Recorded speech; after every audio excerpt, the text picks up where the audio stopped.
Hello, I'm Jim McLean. I'm mostly retired as a reporter for Kansas newspapers and public radio stations, but I'm now serving on the Kansas Oral History Project board. Today is June 8th, 2026. We're at the Kansas Capitol to interview Sherman Smith, the editor-in-chief of the Kansas Reflector. The Reflector is a nonprofit reporting service focused on Kansas politics.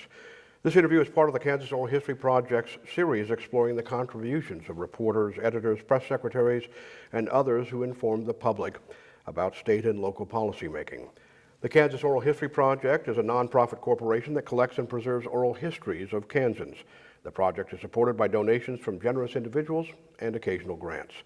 As always, today our videographer is former Kansas Representative Dave Heineman, producer Susie Murphy. Welcome, Sherman. Thanks a lot for being here. I appreciate it. Yeah, thanks for having me. All right.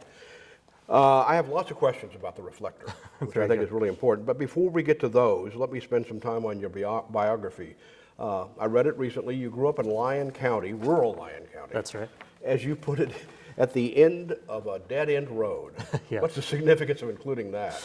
You know, I think it speaks to the kind of isolation that I grew up with, and you kind of have to find ways to keep yourself busy at the end of a dead-end road.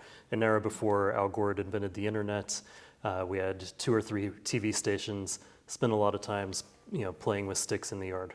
Really? So was it a farm or was it just rural? We had 10 acres surrounded by agriculture. Sometimes there were cattle, sometimes there were crops. I drove a little 8-in Ford tractor for a little plot of corn on the land, but we weren't farmers. Okay, all right. Well, anything about that upbringing in rural Lyon County that eventually sparked your interest in public affairs and being a journalist? When I think back on it, one of my earliest memories, I think, was my parents sitting me down in 1989 to watch the fall of the Berlin Wall and trying to explain to me the significance of this moment. Someday you'll understand how important this is. And there's just kind of a series of scenes like that in an era where in public school, teachers would wheel in those, big heavy TVs on carts and, say like, hey kids, look, there are people burning alive in Waco today, or there's a shootout at Ruby Ridge, the bombing in Oklahoma City. For whatever reason, I was just kind of drawn to those moments and in tune with them and wanted to know what was happening in the world. Were your parents engaged in, were they, did they consume news? Did you have conversations around the house a lot about public affairs, that kind of thing, about what was going on in the world? Not really until I started to show an interest in this. And, part of being in a rural setting means riding the bus to school. You get there maybe a half hour early, and I'd start going into the library at school and reading the newspapers there and showing an interest. My mom tells a story about how I would beg for a subscription to Newsweek when I was in junior high, and they thought, what kid wants to read Newsweek? But they finally relented and got that for me. Yeah, that should have been, that was a predictor of sorts. I mean, the fact that at that age you were interested in Newsweek. So you grew up in rural Lyon County, eventually attended Emporia State, right? That's right. You dual major English and journalism? Yeah, there's a major in English, a minor in journalism. They didn't have a full major. Yeah, I got a degree in political science. It's amazing, a lot of us didn't go to journalism school, at least that wasn't our primary emphasis. But neither of those degrees are still offered at Emporia State? No, there's a lot of drama a few years ago where they got rid of some tenured faculty and got rid of a bunch of programs. Those were on the chopping board. I think we can talk a little bit about the value of a liberal arts education as it leads to journalism. I mean, you already said that you had an interest in world affairs and national events, and subscribed to Newsweek in order to keep in touch with what was going on. But a liberal arts education, you have to know a little bit about history, the language, all those kinds of things. And it seems like that was an emphasis for so long, but now it's being de-emphasized. I mean, I loved reading and writing and thinking about the things that I was reading and having conversations with people about that. That drove a lot of my interest in pursuing this. So you graduated from Emporia State when? 2004. And immediately, quickly, you landed at the Topeka Capital-Journal on the copy desk. That's right, within a couple of weeks, and it happened very quickly. I'd sent resumes off to a bunch of places. I remember getting a response from the Wichita Eagle that said, "We only hire people who have 5 years of professional experience." It's just a sign of how things have changed. I got a call from Amy Bauer, who was the copy desk chief, and I think she had learned that there was going to be a hiring freeze coming up, and she said, "Can you come here for an interview tomorrow?" And I said, "Sure." And I think I had maybe the world's worst interview. I bombed the spelling test. I don't know why they hired me other than I was a warm body who was on hand. But she said, if you can pass a drug test tomorrow, you can start on Monday. And then I get there Monday and they announce the hiring freeze. Oh, really? And so, she was able to get the paperwork in. There were, for the first time ever, layoffs shortly after that. So how did that happen? You failed a spelling test and you become a copy editor. That seems Yeah. antithetical somehow to... I was passionate about journalism. I had the English degree. I had good editing experience, Right. and I had good references. My mentor, Sally Renault, is in the College Media Advisors Hall of Fame, and I think she spoke highly of me. I don't think I would have ever gotten into reporting or succeeded at it had, in the pre-spell check era. Right. Right? So that Yeah. was so you're on the copy desk and explain to people what kind of job that is, at least at the time at that newspaper. Yeah. I remember in that fairly substantially sized newsroom, and the copy desk was at one end, and I drove people on the copy desk crazy. I would turn in a story and want to revise it like 6 times before the paper would go to print. And remember Yeah. Pat really getting angry at me. But describe what that was, what you did, and because what I'm after here is a description of how robust the editorial process was Yeah. at newspapers at the time. Yeah, I'm only halfway through my career. I already feel like a dinosaur here. Yeah. We had 12 or 13 copy editors, but there are also layers of section editors elsewhere in the newsroom. And, it felt kind of like a machine where it didn't matter what product you put in one end, you were going to get a really well-written story on the other end. And the copy desk had a big role in that. A section editor had to sign off on it before it got to the copy desk. And then as a copy editor, you're editing that story. You're also laying out a page or a section, which means you're making decisions about what's the most important story and ranking those on the page, deciding the headline size, that sort of thing accordingly. And you're taking that page and you're giving it to one of your peers on the copy desk, and they're going to edit it, even though you've already edited everything on there. And when that's done, you take it to what we call the slot editor, whoever was designated to be the person in charge on the copy desk that night. Pulling it all together. Yeah, and they were going to give the final look to everything. Right. And so at a minimum, there were 4 layers of editing in there between the section editor, you as the copy editor, or one of your peers, and the slot editor before it ever got to print. And I think that's important in this series of conversations we're having about reporting on state policy making and politics. I think it's really important for people to understand, again, how robust the editorial process was, at least in those days. I think people have this notion that a reporter just shows up at some place and dashes off some copy, and then it just ends up on online or something like that. But that process was really important because questions were being asked along the way. Yeah. What is, particularly the first edit, where the person in charge of that section of the newspaper would edit it and say, who was your source here? I mean, Right. and checking quotes, checking spelling, all that kind of thing. Yeah, you weren't just like looking for missing commas or misspelled words. I mean, you're going, Right. Does this make sense? Is it fair? Or is it in good taste? Even as things like, is this going to seem suggestive to somebody? The number of headlines people would write where you'd go, I don't think that means what you think it means, that kind of stuff. All of that was part of the discussion. Yeah, that's a good point about is it fair, because I can remember being sent back by an editor or two to get another comment to balance out a story. Yeah. Oh yeah, there are times where it's just, why is there only one side in the story? Those things wouldn't make it through those layers of firewalls. So you're on the copy desk for roughly how long? I mean, Well, for a couple of years, and then I had an opportunity to do this alternative storytelling project where what's that? What's alternative storytelling? Yeah, it was kind of a flavor of the month for how they were going to sell more Right. newspapers. But we turned the second page of the A section and the sports section into a full-page infographic, basically.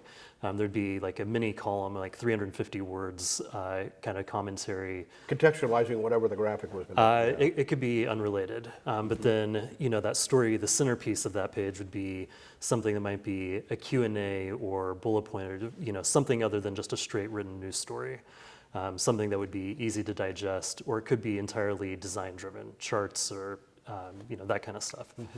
Yeah, I was really interested in looking through your bio, how many different things you did, Yeah. relatively early on at the Capitol-Journal. I mean, this alternative storytelling being one, but you got into the digital realm and page design and a whole bunch of other things. Yeah, I was the lead page designer for a little while. I had started really pushing for a position on the online staff, probably by 2006, realizing, I felt like we're going about this wrong. It was still like, here's everything that was in today's paper would go up online that morning.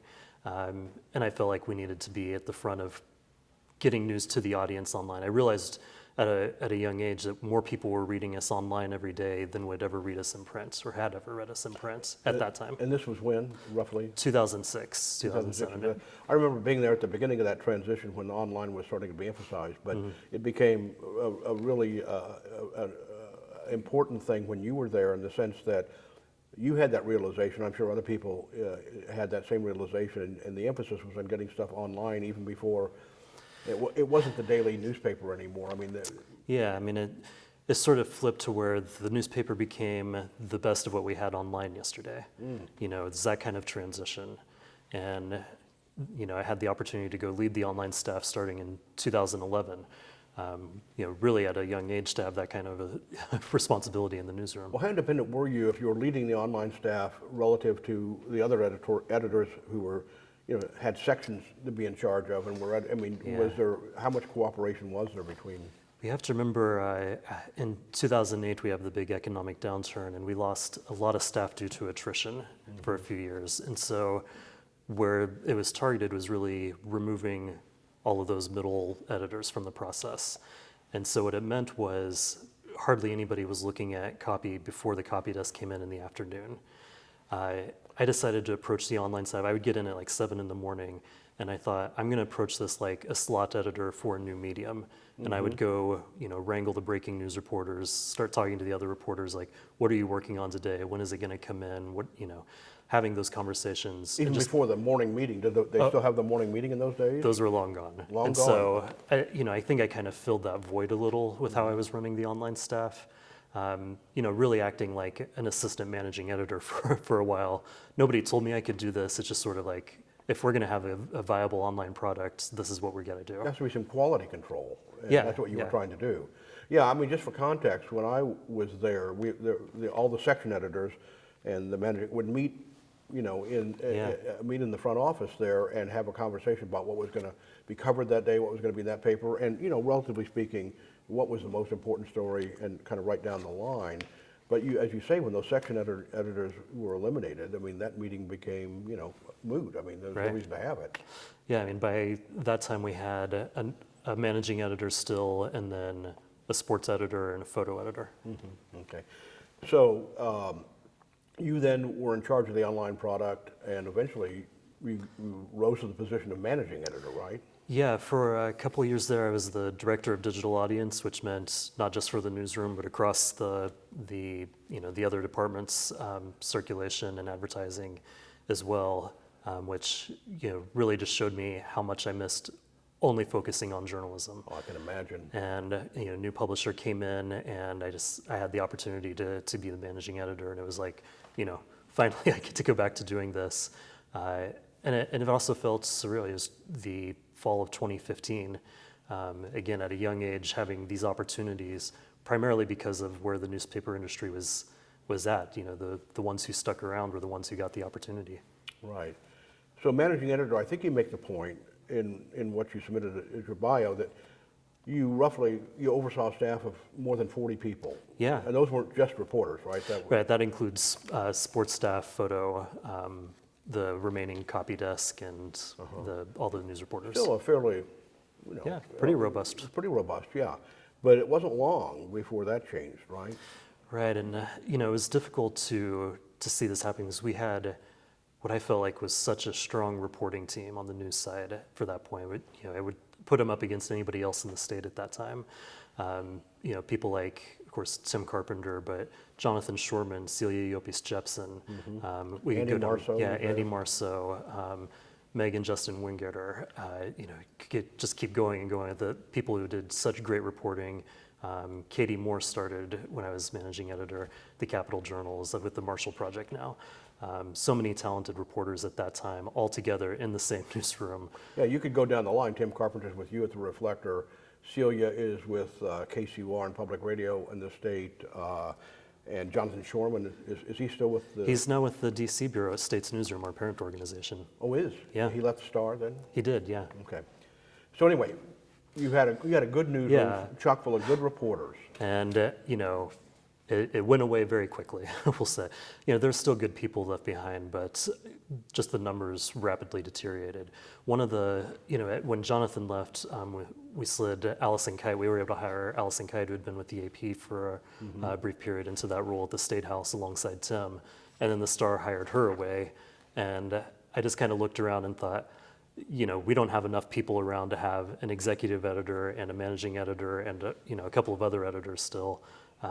I need to go make myself useful, and so I went over to the State House. Yeah, as you put it, you assigned yourself to the State House. That's right. Did you still retain the title of managing editor even while you were at the State House? I did, but it was like in name only. And I should say too, I'd had these opportunities where I'd interviewed for other positions, including one for you, where it was just kind of like, I couldn't prove that I had any reporting ability, right? I'd been managing editor or online editor or, in design, but I'd never been a beat reporter, and I felt like I have to go show that I can actually write compelling news stories if I ever want to have another opportunity. Yeah, you mentioned, yeah, I remember that when you came by and we were looking for essentially a managing editor for the Kansas News Service at the time. And a reporter before that. Was it? Or Yeah, before went that? through a couple rounds. Yeah, well, this isn't gratuitous for the sake of this interview, but I've told you directly that I think one of the biggest mistakes I made was not hiring you. I mean that. I mean, you turned out to be, you were a jack of all trades. You had a lot of skills, particularly with the things that were changing in journalism. You were on top of a lot of that. Well, I appreciate that. I don't think I was quite ready at the time, but I was able to grow into it by adding that reporting Sure, I think you would have been ready if you had the opportunity. That's kind of what your resume suggests to me. Yeah. But let's go back a little bit because the staffing cuts, Gatehouse, which was they owned a lot of papers across the country. They purchased the Capital-Journal, right? So did those staffing cuts come as a direct result of Gatehouse's purchase of the paper? Yeah, I mean, their model was you buy at 3 times cash flow, and as the cash flow deteriorates, you cut staff to match. And so this played out in newspapers all over Kansas, but also all across the country. As the revenue declines from both advertising and subscribers, people have to go with it. What's the point of that? I mean, you say you buy it at 3 times cash flow, so are you suggesting they bought it at a premium price and then had to cut staff in order to make economic sense? Well, it means that if you cut staff to offset the revenue losses, you've broken even within 3 years, and everything after that is profit. Okay, all right. Well, Gatehouse, and then they eventually merged with Gannett, right? They swallowed Gannett and stole their name. That's kind of how I looked at it. All right. Did things get worse then? This is right before COVID. I think initially what we saw were kind of legacy Gannett papers trying to incorporate some of us into the fold. It was kind of like a diplomatic thing. I was briefly assigned to USA Today's immigration reporting team and went down to Arizona for a while in January of 2020. And I think it was sort of Gannett's way of saying, like, if we welcome some of the Gatehouse people into the fold, it'll insulate us from that. Mm-hmm. Then COVID hit and everything went out the window.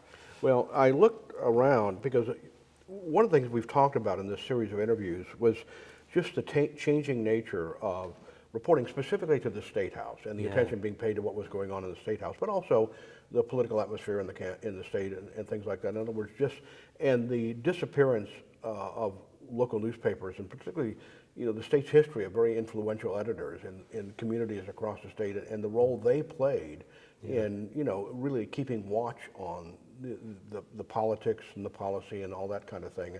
It was a very much a changing landscape over the last 30, 40 years, and you were right in the middle of some of those big changes. I looked, the Brookings Institute did a report at the time that the Gatehouse and Gannett merger took place. And it said both Gannett and Gatehouse have a reputation for cutting staff across their newsrooms. In the past 2 years alone, the number of employees at Gannett has fallen by 1/5. The merger will likely entail another round of layoffs for local newspapers across the country. And that same report said over 2,000 American newspapers have ceased publication in the last 15 years. And you felt that pretty directly from your position, didn't you, in terms of trying to do what you thought was a responsible job of doing what you needed to do to cover things? I mean, I felt that where I was, and also just looking across the landscape, we've talked about Gatehouse Gannett, but it was every kind of ownership model of a newspaper had to cut staff. And it was because newspapers weren't profitable anymore. Mm-hmm. So you were at the State House. When was it that this opportunity with States Newsrooms came about in the Reflector? How did that come about? Yeah, a couple years in, and to tell the story, I like to back up a little to. Yeah, please do. At the Capital-Journal, I had a publisher who really wanted me to apply for this Next Gen program, a mentorship program with the Southern Newspaper Publishers Association. It was right before the transition from, we were owned by Morris Communications based out of Georgia to Gatehouse, hence the Southern Newspaper Publishers Association. Mm-hmm. And I didn't want to do it. He told me I had to. And I was looking at the application, and one of the questions was like, where do you see yourself in 5 years? And I said, I want to be working for a digital-only news operation. And really thought that would disqualify me from consideration. But they called immediately and said, we want to give you this opportunity, and we're pairing you with the editor down in Louisiana, a guy named Mark Lorando at the Times-Picayune. In New Orleans? In New Orleans, because they had famously killed the print product for a while and then brought it back, way ahead of the curve in terms of let's figure out how we do an online operation for news. And so I got to go learn from that. But also, I spent a week down there, and I got to meet the equivalent of publisher. He had a fancy title at the time, but he sat me down over a lunch and walked through this exercise where he said, I'm going to give you a blank check equal to however much money the Topeka Capital-Journal newsroom requires each year. And we're going to go through, you're going to model out what your newsroom is going to look like that's going to compete head-to-head with the Capital-Journal. And who are you going to bring with you? Who would you want to keep? Who would you get rid of? How would the jobs change? All of that. And we went through this exercise, and the point was I should go back to the Capital-Journal and just implement this. Mm-hmm. Although I saw that was never going to happen at the Capital-Journal at that time. But I spent several years daydreaming about what would I do if somebody did give me the opportunity to go start a digital news operation. How would that function? And so I felt like I had prepared for this opportunity at States Newsroom. Early days of COVID, of course, Tim Carpenter and I over at the State House and covering state government, we were churning out, I think on average, 150 inches a copy a day about what was happening in COVID. And that's, about 30 words per inch, so you can do the math on that. Dedicating our lives 24/7 to informing the state about what's happening. And of course, there's the statewide shutdown at this time in April. Gatehouse Gannett decided this would be a great time to make every reporter, every employee in all of their newsrooms have a 1 week of unpaid furlough every month for the foreseeable future.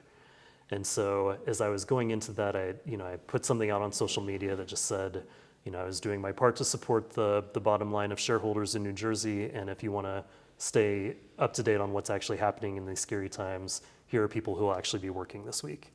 Wow. That was pretty brave. It got an uncomfortable amount of attention. But unbeknownst to me, the guy at the top of States Newsroom, Chris Fitzsimon, a brilliant visionary in this, he had come to Kansas in March of 2020 to start scouting to see if he could find an editor.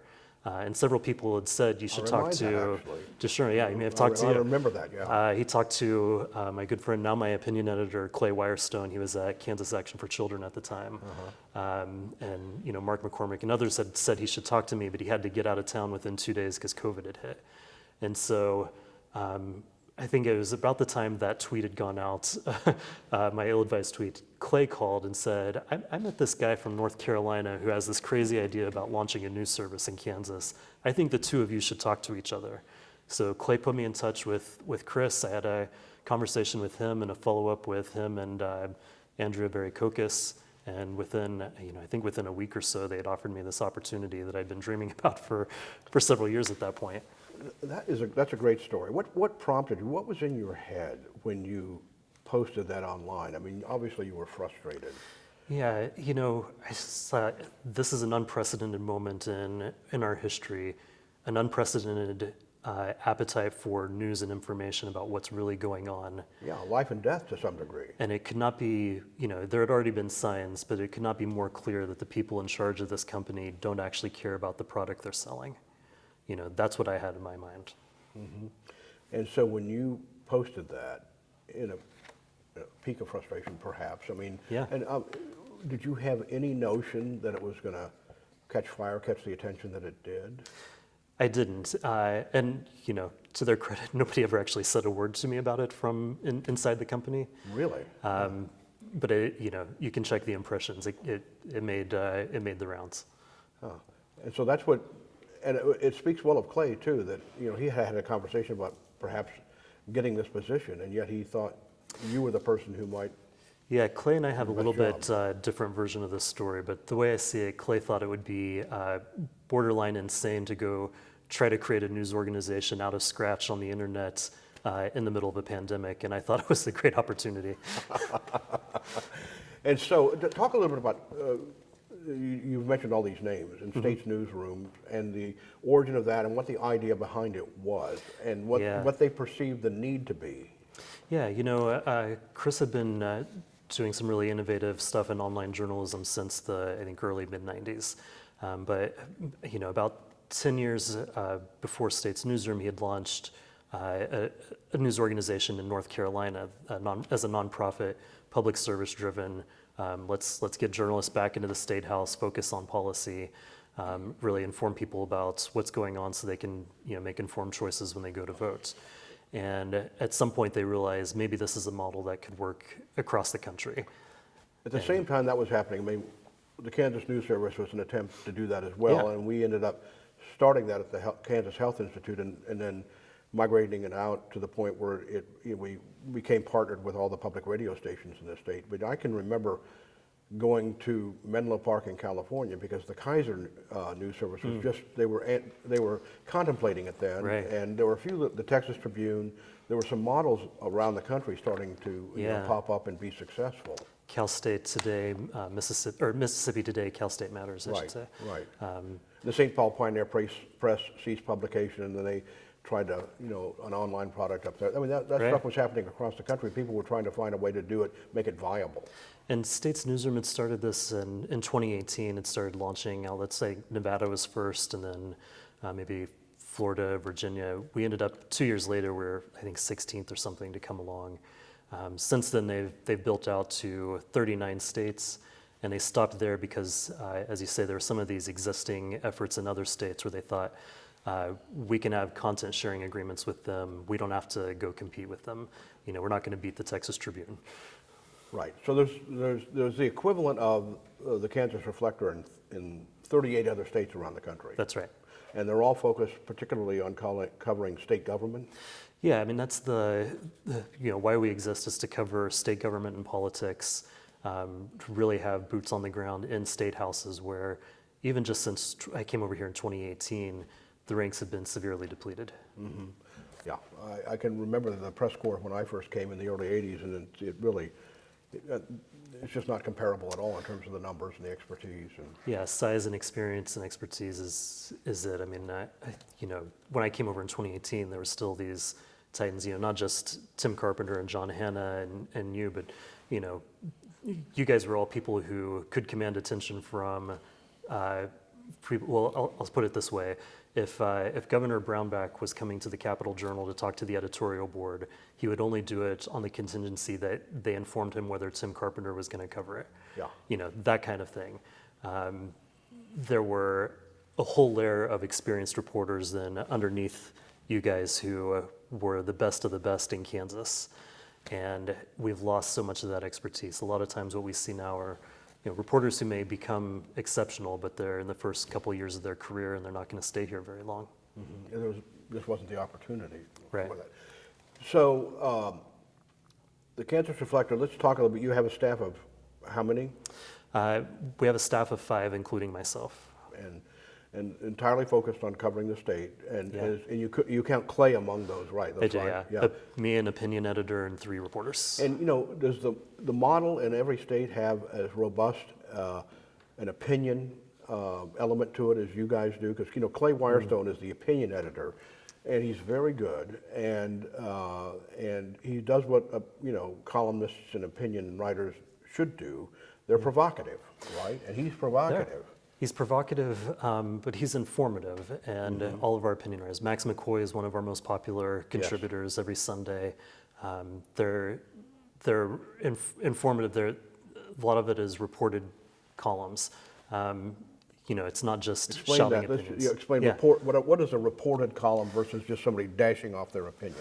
Yeah, I mean, they're out gathering information and talking to people and looking at documents and watching committee meetings and pulling all of that together to inform what they're writing So about. it's essentially analytical is what it is. You could call it analysis because there's an opinion to what they're writing, but they're quoting people and they're looking at documents, as you say, and doing the reporting to make sure that what they're putting out there is credible and resourced. And I should give credit too to C.J. Genevieve, who was my first opinion editor. When when Clay thought this was too crazy, I think C.J. was just unhappy enough to come join me from where she had been before, and she really helped chart this course for the opinion section. We had a lot of meetings before we launched about what we wanted to accomplish and what it should look like, and what we settled on was really putting an emphasis on amplifying voices of people who are typically left out of public policy debate. Yeah, and you do. So you have a lot of people who contribute columns, not just Clay, and Clay, oversees that, right? And there are a lot of people who want to contribute things, and he filters through that and picks the ones that he thinks are responsible. And well, I think that one of the keys is, as I say, and it's a phrase borrowed from elsewhere or adopted for us, but these are Kansans writing about Kansans for Kansans.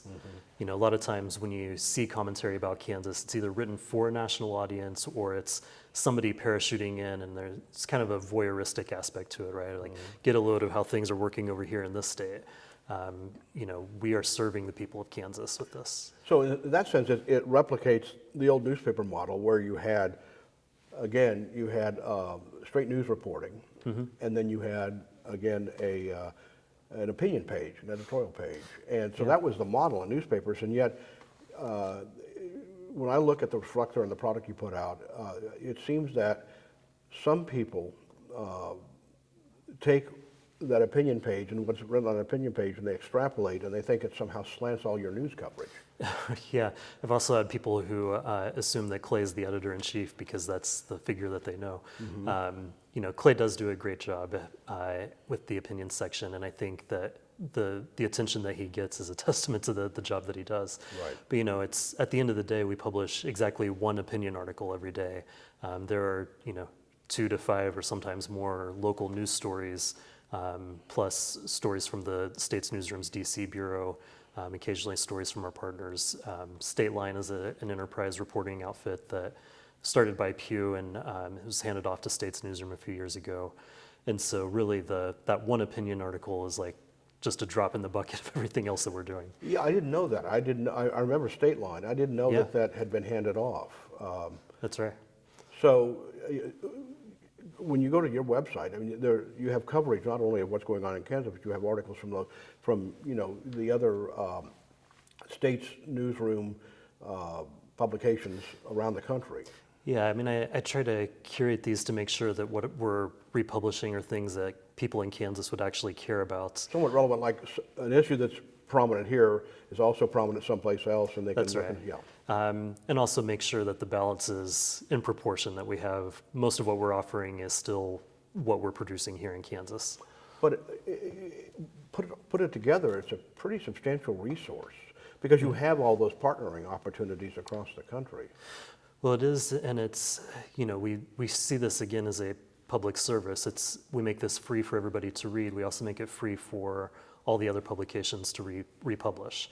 And I think as newspapers have continued to feel the strain, they've had to cancel their AP contracts just because they can't afford it anymore. This provides a way for their readers to still have direct access to what's happening in state government.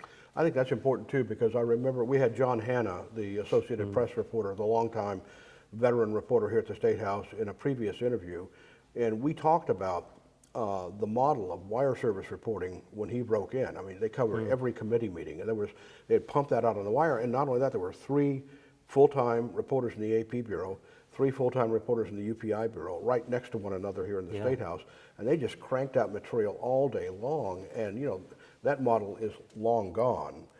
But so, and as you put it, a lot of newspapers in the state subscribe to both UPI and AP, and then just one or the other. And eventually, because of economic imperatives, they stop subscribing to the wire service altogether. And you're trying to fill that void. Yeah, and I think that we've also had to figure out, like, how do we balance that combination of, here are things that are happening right now that we think are important to cover in terms of committee meetings. We can't cover them all, but we can cover quite a few of them. But how do we cover those so that they're still meaningful for people out across the states who maybe don't necessarily see themselves as consumers of political news or government news, but if we can deliver to them as, this is a policy that's going to affect your daily life, maybe we'll engage them that way. Yeah, and you want to talk about it in its formative stages, so not at the very end when there's nothing that can be done or said about it. Well, and we, sometimes it's like, we'll cover some of these things as they're coming up in committee, but we know because we can't cover them all, there are those other opportunities. We can get it when it comes up for debate on the floor, when it comes up in conference committee, when the governor signs or vetoes, all of that stuff. Do you have a handle on how many newspapers, television stations, radio stations, media outlets, online outlets are using your material? Yeah, I think it's about 40 or 50 in Kansas on a weekly basis. 40 or 50, and and it's hard to track some of them because they don't have much of a digital footprint, and the reporting. There's some national reporting services that try to monitor these, and so it's automated. I know that they don't get a lot of the ones that are picking us up in Kansas. Well, that's important though, because to have your stories, I mean, not only online on your site, but then they could be replicated all over the state. I mean, that gives you quite a bit of reach.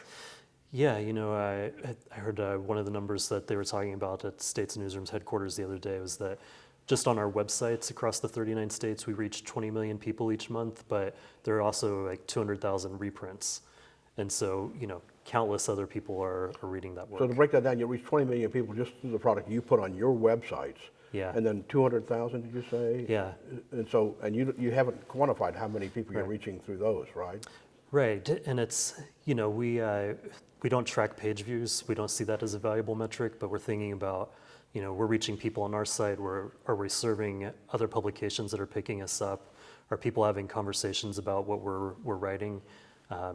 We look more at things like how much time are people spending on a particular story, and less about, is this driving clicks? No, that makes a lot of sense, because that tells you a lot. If they're spending a great deal of time, they're actually reading it. They're not just cruising through the headlines. But you also you're also engaging Kansas, if I understand it correctly, in other ways. I mean, you're going around the state and having essentially, I would call them town hall meetings, but conversations with people in communities around the state. What's the purpose behind that? Just to educate them about the Reflector, let them know it's there, or are you also, you're trying to gauge the impact of what you're doing, or just trying to have your kind of finger on the pulse of what's going on around the state? Yeah, we call them town halls as well. And it's, back when I was the director of digital audience at the Capital-Journal, I had an opportunity to work with the American Press Institute on some ways about how they were tracking audience. That was really informative, and I started paying attention to those national polls that come out that talk about, people fixate on whether people trust the media or whether they know certain jargony terms that we use. The number that I always look at is what percentage of people in that poll say they have met a journalist or know a journalist. And I believe that number has dropped into the 20s now, 20%, 20-some percent. And I think what it said to me was, like, this is a fundamental problem that we have with our audience. People don't know who we are or what we do or how we do it. And so from the moment we launched, I knew that had to be part of the equation. We had to go out and find people where they were and have conversations with them. But it was during a pandemic. And so it got put on the back burner until we got a call from Jennifer Casaubon, daughter-in-law to Senator Nancy. Former Senator Nancy Casaubon. Yeah. She runs a bookstore in Council Grove, and She said, she was doing a series of discussions at the local brewery there, Riverbank, and maybe we could come down and be part of that discussion. And we immediately seized this opportunity to go do that because we'd wanted to do this for so long, and also figured out through that how to kind of make this a blueprint for doing this around the state.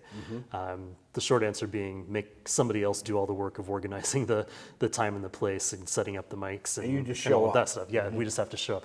And so, we've accepted these invites now around the state. I don't know how many we do, maybe a dozen or so each year.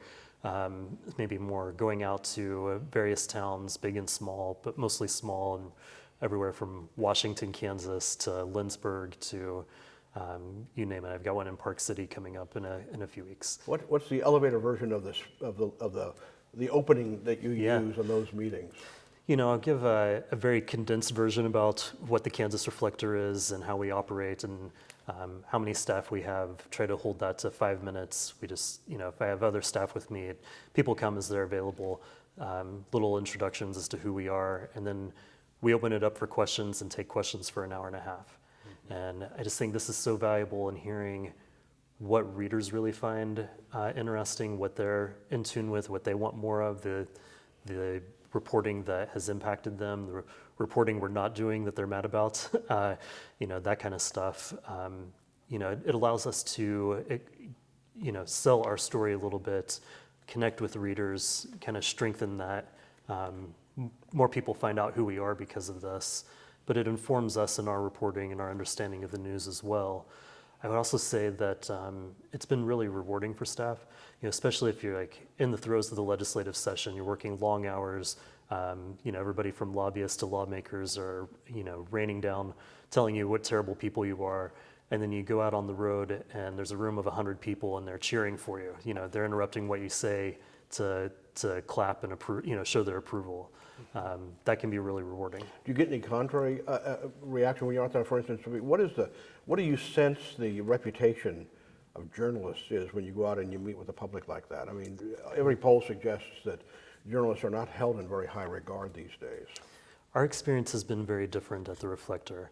And it's, I think part of it is we don't have the institutional baggage of legacy media.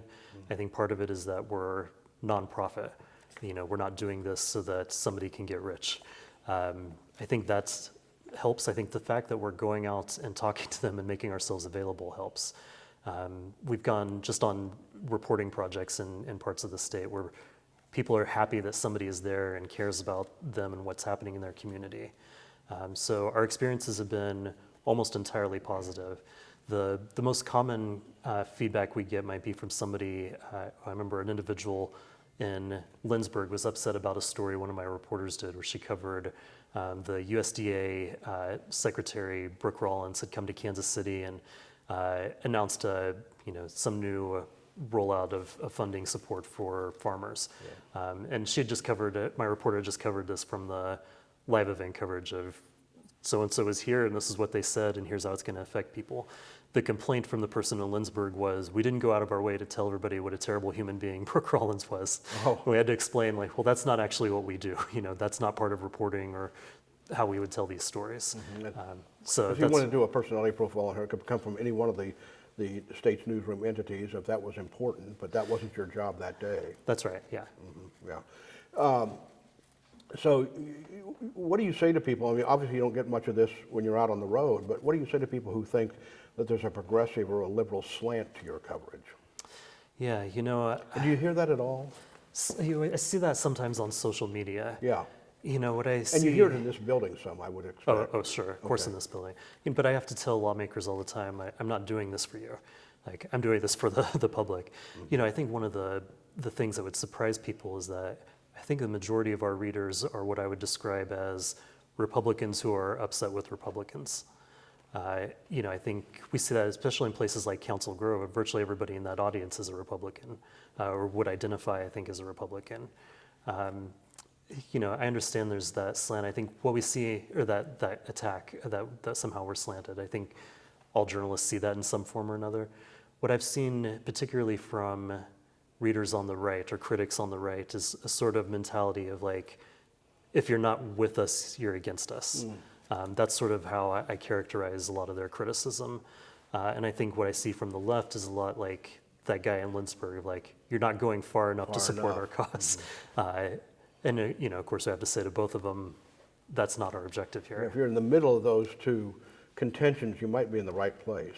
One of the things that I think has been a good selling point, we'll say, when I've talked to people who have maybe been skeptical about whether they even want to talk to me at events, is to say that, we are real people who live here in the state, who are having face-to-face conversations with people, and we're using real names and real people to inform our stories. We're not using unnamed sources. That separates us from the so-called fake news. These are real people in our stories talking about what they think about the news. Is that a policy throughout the organization, or is that your policy here locally in Kansas that you don't use unnamed sources? That's primarily my policy. States Newsroom does have a policy that you can see on our website about the rare circumstances where we would consider it.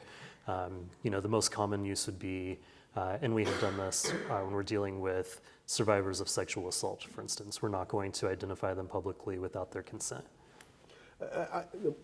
As I view the media writ large these days, I think a lot of people conflate aggressive reporting with being liberal and/or progressive. I mean, those two things aren't the same thing. And you want to aggressively dig into the subject matter you're reporting on, and if you get overly aggressive, we all know from journalism school that the relationship between a reporter and the people they cover is necessarily adversarial. That doesn't mean, that doesn't mean it's kind of softer version of adversarial. You're not doing the same thing. You have a job to do, and it doesn't mean hostile.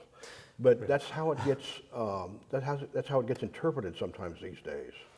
Our role is to be inherently skeptical. And there's that old adage, of course, that we comfort the afflicted and afflict the comfortable. Right. We're going to question authority and challenge their decisions. I think, and it doesn't matter who's in charge. I've had some of my peers are in states where there's a Democratic supermajority, and the people there will say, "You guys must be secretly Koch funded." Here it's you guys must be secretly Soros funded. And I just kind of, I wish the critics in these two states could figure out who we're supposedly paying allegiance to, because it's really just about holding powerful people accountable. And since you brought it up, how are you funded? Where does the money come from? Yeah, the great thing about doing this at the state level like I am is that States Newsroom is doing the bulk of the fundraising for us. They're going out and selling the idea of States Newsroom to I think people all over the country who are supporting this mission. They publish the list of donors who have given $1,000 or more on a page on their website. So it's all there. It's an impossibly long list that I really don't look at. I don't know who those names are, but those names are out there. So there's not some big, billionaire, millionaire who's backing this with a political agenda. No, nobody's ever told me what I'm allowed to cover or how I'm supposed to cover it from States Newsroom. Those are decisions that are decided locally about what we're doing. And 1/3 of our funding does come from local donations that average about $35 a piece. Mm-hmm. And how many, is it a subscription based? Do you have people who subscribe to the Reflector? Is that how it's done? Or? It's all free to read. I can go to the website. I don't have to subscribe to get. Yeah, we have a daily newsletter. That's probably the primary driver for getting audience to our stories. And the daily newsletter, of course, is free. And there's no advertising. It's all free to read and look at. And once every 3 or 4 months, we'll send out an email to our subscribers and ask if they can contribute. And how many people receive that daily newsletter? About 12,000. 12,000. So does that, I guess that's not the sum total of your circulation, but it's an indication, right? Yeah, I think we typically would reach a couple million people over the course of a year. Just kind of the way the internet works these days. When we wrote about the raid in Marion County, 1 million people looked at that story just on our website within a couple of days. And I know you're modest by nature, but would you say that the Reflector at this moment in time provides the most comprehensive coverage of the policymaking process and politics in Kansas? Well, we're fortunate to have the staff size that we have. I think the other outlets typically just have one or two reporters who are over here covering it. So that gives us an advantage. But I will say that we're very fortunate in Kansas to have talented journalists in a lot of different places, covering a lot of different things with different models trying to succeed. And we're fortunate that a lot of the so-called new media is successful, I think. And I think we're all united in this idea of creating quality journalism. Yeah, talk to me a little bit about what else, when you talk about new media, what else is operating in Kansas that qualifies as new media that you think is doing a good job? Yeah, you know, I include the Kansas News Service in that. Of course, they're going away now, but I think about somebody like what Mackenzie Clark is doing at the Lawrence Times, challenging the local newspaper there has really made both of those publications better. Joey Young with his venture down in a rural part of the state with Harvey County Now. Oh, I've heard. You know, maybe the only print publication to have, you know, propped up in the past 15 years in Kansas. Seems to be pretty successful.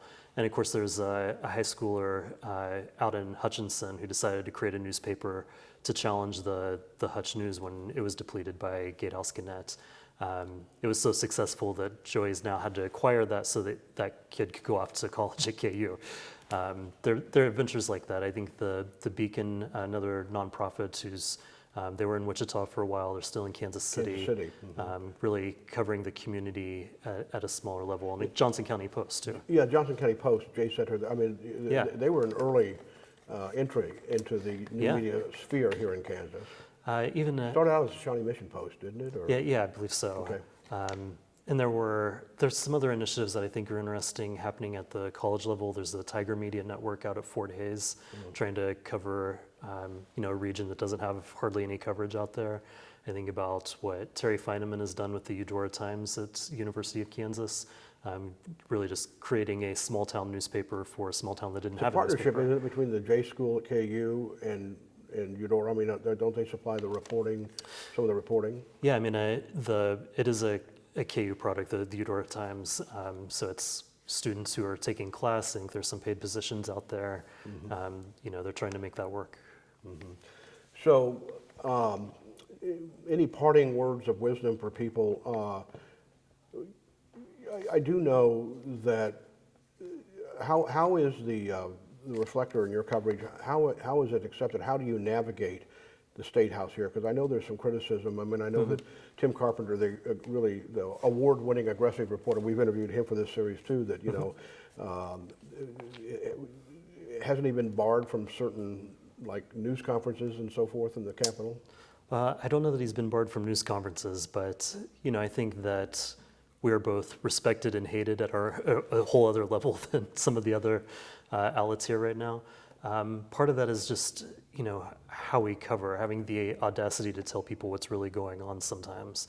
I think, you know, we're the only outlet that reported, at least initially, about the decision to kick reporters off the floor of the House and restrict us to just taking photos along the back wall. The only ones to report that the House Republicans had decided to close their caucus meetings for the first time ever as a matter of rule. The only ones to report about the efforts to jack up the rent that the reporters pay if they have an office in the State House. We don't even have an office here, but you know, it was made clear that they were doing this because they didn't like the reporting that was coming out of the State House. The only ones that reported about the COJ, the Committee on Government Efficiency's problems with handling open records requests from us, or what the people of Kansas had submitted to them as what they wanted to have covered.